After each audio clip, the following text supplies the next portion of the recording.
personnes. Mais j'avais oublié, c'est le fond d'écran. On avait...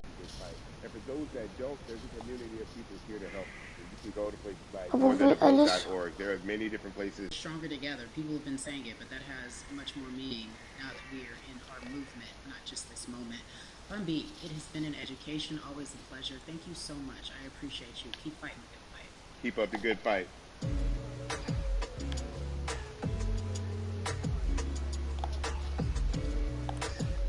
Yeah, la.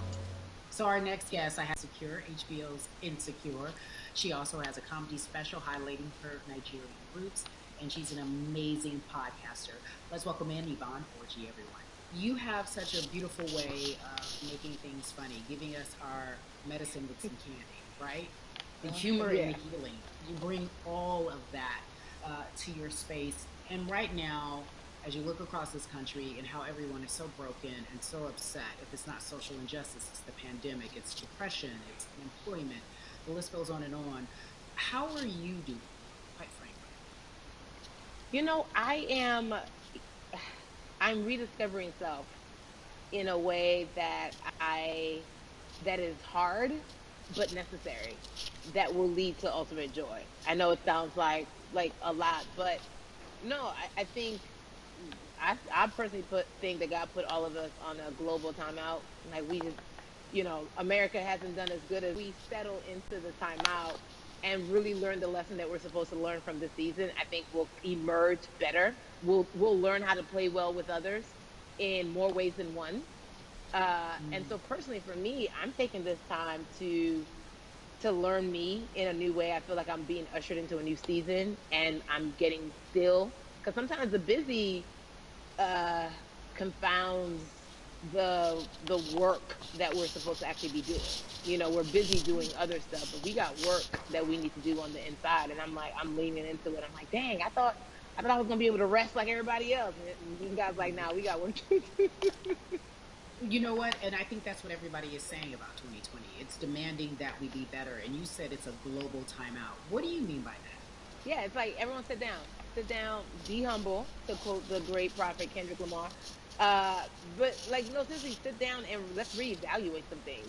Let us unearth and shake up the things that we have been trying to hide within ourselves, within our nation. I think America is going through an unraveling right now, a much needed, a much necessary one. And I think all eyes on us, right? There is no, oh, I was on the subway for an hour, so I didn't miss that thing that happened. No, everybody was home. Everybody, was watching when George Floyd died, and everybody, no one could hide it. Everyone was watching when Amy Cooper called the cops. Like, this is a time where it's like, oh, we can't pretend it away. We can't excuse it away. No, no, no, no, no. It's a global timeout. Sit down, watch, and let's learn. And globally, it's like, hey, we were going business as usual, but it ain't usual no more. Like, that's old. Anytime change occurs, it's very uncomfortable. And so right now we're sitting with we're getting we're getting comfortable with the uncomfortable. The minorities, we've been comfortable with being uncomfortable, because that to me explains just the existence for whatever we want to do, how we break into our careers, how we live our lives, how we find ourselves one of the few or one of the first. And that's a lonely road. When you look at, and you talk about this global timeout, everybody had to pay attention to Amy Cooper. Everyone had to pay attention to George Floyd. How is that helping us as a people, as a country, during our global timeout? I think, well, one, we're not minorities, Carrie. You already know it. It's like these labels that they put on us. It's like the same way of saying, like, black on black violence. Also, there's no white on white violence. It's branding, Yeah, right? It's all branding. Yeah, you're right. It's like, white people kill white people every single day. So no, there is no black on black violence. And if you say black on black violence, well, then let's brand white on white violence. Like, I watch Investigation Discovery. Ain't too many of us being featured. So, I just, even like, but to answer your question, what does that do? I think what everyone expected is what has happened in the past when the world was still open, right? In that, okay, you had everyone, from Trayvon Martin to Castillo to Sandra Bland, you had all of these lives lost, and black people made some noise, You know, we rioted, we got out in the streets. Oscars so black. Okay, okay, good. We gave some Oscars. Are we good now? Like, are we even? You know, and it's now it's just like, oh no, no, no, no, no. This is not about like a band-aid. It's like, yo, we might have to amputate the leg a little bit, but it's all right because we're gonna by amputating the leg, we're gonna save the body. And so I think that's what's happening now. Like America is realizing like, oh, black people aren't just making a little bit of noise. Like the protests are still out. The conversations are still being had. The change is still being demanded. And I think they're seeing, oh, this is not going away. And no, it's not because we need systematic change. What a beautiful way to explore what is happening and describe our country. We might have to amputate the leg, but that's to save the body. That's what's happening right now. That's beautiful, Yvonne. And to that end, I have to ask you this because the way that we do that, we use our voice. And our voice right now in this world, in this country, is our vote. And everyone talks about voting and how important it is, but I feel like more than ever we understand that it's not just about voting every 4 years for the man in office. It's about your local elections. It's about the mayor. It is about the district attorney, the people who have the power to bring charges against police if police brutality is an issue in your community. If you care about your school district, you can run for the school board. I ask this of you, right? Your parents are from Nigeria. You are Nigerian. You talk about that very lovingly. What does voting mean for you? You know, I think voting is power. I remember, you know, I became a naturalized citizen back in the 90s when because I was still a minor. My mom naturalized, and so we were able to do it under her. And just even that power of like we are American citizens and all the access that we have by being citizens.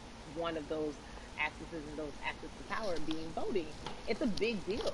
It's a big deal because not only are we do we have the opportunity to be in this country, but now we can be of the country. We can be of the systems. We can be of the rules. We can be of what it actually affords.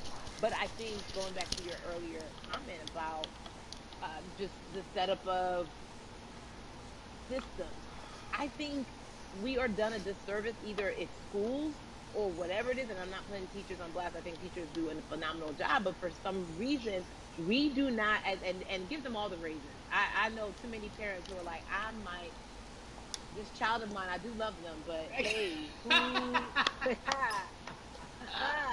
where can I drop them off? And I do think that there's a disservice done because, again, when we talk about, to your point, we talk about every 4 years. It's important to vote for the presidency. We don't realize, like, oh, snap, we actually can vote about, like, how much our libraries get. It's like small things like that, but they make a big difference. When you think of voter suppression in this country, what does it look like for you? It's the systems. When we talk about voter suppression, we also talk about systematic racism, right? It's all the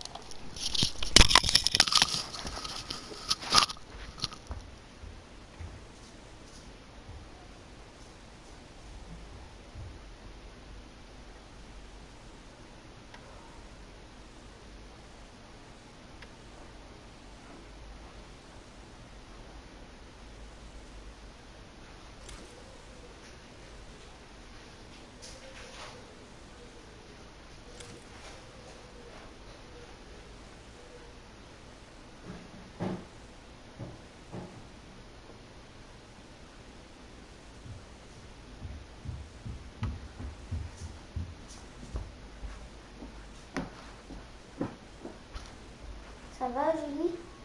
Ça va toi? Oui.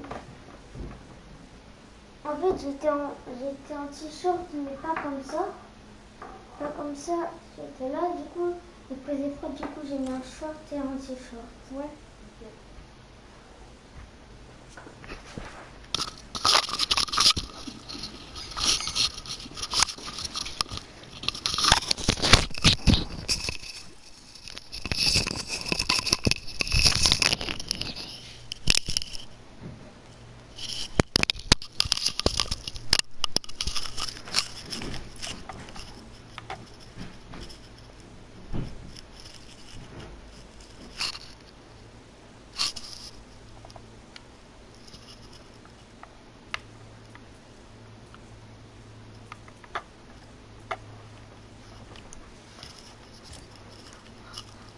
Oui.